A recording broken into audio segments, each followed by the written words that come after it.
فواد چودھری صاحب جو ہیں انہوں نے آج ایک بیان دیا ہے اور وہ اسی سے سٹارٹ کرتے ہیں. وہ کہتے ہیں یہ پچھلے 3-4 سالوں سے اپوزیشن کا تو کام ہی ہے یہ روز حکومت کو گھر بھیجنے کی کوشش کرتے ہیں, ہوتا واتا ان سے کچھ ہے نہیں ہے, کر لیں اگر کچھ کر سکتے ہیں تو دکھائیے گا.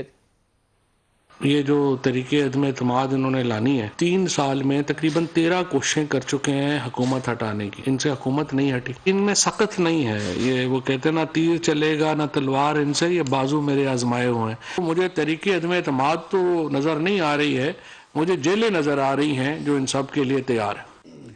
عثمان ڈار صاحب آپ بتائیے گا کیا ہوگا, آپ کی حکومت جانے والی ہے نہیں جانے والی, کیا ہونے والا ہے؟ ویسے جس کانفیڈنس کے ساتھ انٹرو آپ دے رہے تھے تو یقین تو آپ یہی دلا رہے تھے ہم جانے والے ہیں. آپ نے تو وزارت اعلیٰ تک تقسیم کر دی. میرا انٹرو سن کے اگر آپ گھبرا گئے ہیں تو میں گھبرایا نہیں ہوں, میں تو بڑا انجوائے کر رہا تھا کہ ملک صاحب نے وزارت اعلیٰ بھی آئی فائنل کر دی ہے اور وزیر اعظم کے بھی نام فائنل ہو رہے ہیں. دیکھیں وزیر اعلیٰ کسے فائنل کیا بتا دیں لوگوں کو بھی پتہ چل جائے, سہولت ہو جائے. نہیں وہ تو میرا تھا کہ آپ اناؤنس کریں گے, لیکن آپ نے کہا شاید پہلے پروگرام کے بعد ڈسکس کر لیں گے.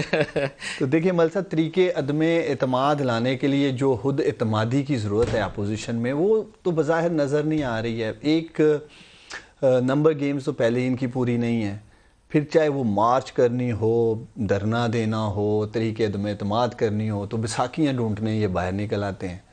اور میں سمجھتا ہوں کہ جو دھڑن تختہ ان کا کیا ہے مون اصلاحی صاحب نے, اسٹیٹمنٹ آپ کے سامنے آ چکا ہے ان کا, جی آئے تھے گھر مل لیا, اور اس طرح دربدر ہو رہے ہیں.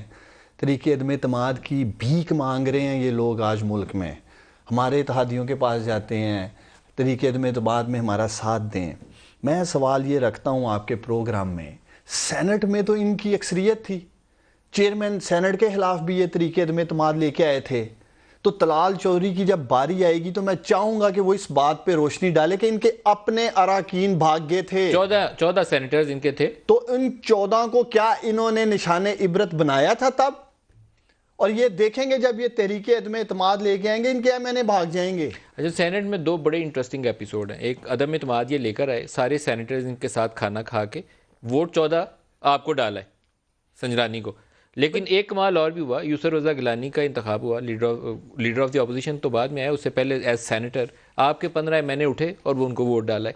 تو پاکستان میں کچھ بھی ہو سکتا ہے, کچھ بھی ہو سکتا ہے. تو آپ کچھ بھی ہونے کے لیے تیار رہیے سر. دیکھیں میں تو کہہ رہا ہوں 90 کی دہائی میں اگر آپ چلے جائیں, یہ گروپس جیسے آپ نے انٹرو میں دکھایا جی وہ گروپ اس کو مل رہا ہے, یہی پاکستان کی پالیٹکس رہی ہے نا ملک صاحب.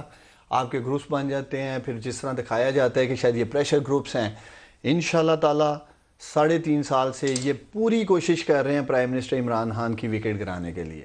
میرا کپتان, میرا پرائم منسٹر وکٹ کے اوپر جمع ہوا ہے, اور آپ دیکھیں گے 2023 تک پرائم منسٹر عمران خان ہی بیٹنگ کرتے رہیں گے. یہ تھک جائیں گے بالنگ کر کر, کبھی سپنر لگا دیتے ہیں مولانا فضل الرحمان کی شکل میں, کبھی فاسٹ بالر آ جاتا ہے. ویسے عمران خان کو رن آؤٹ یا سٹمپ آؤٹ اپوزیشن نہیں کروائے گی, آپ ہی کا کوئی ساتھی بیٹسمین کروائے گا, یہ نہیں کروا سکتا. یہ تو مانتے نا کہ ان تلوں میں کوئی تیل نہیں. آپ کی اپنے کھلاڑی جو ہے نا ان کو رن آؤٹ کروا دیں گے, اور کچھ نہیں ہو سکتا, یہ نہیں کروا سکتے. کپتان جو ہے نا کریز سے باہر نکل کے ابھی چوکے چھکے نہیں لگا رہا, اندر وکٹ پہ ابھی پتہ چلتا ہے رن لینے کے لیے بھاگنا تو پڑتا ہے نا سر.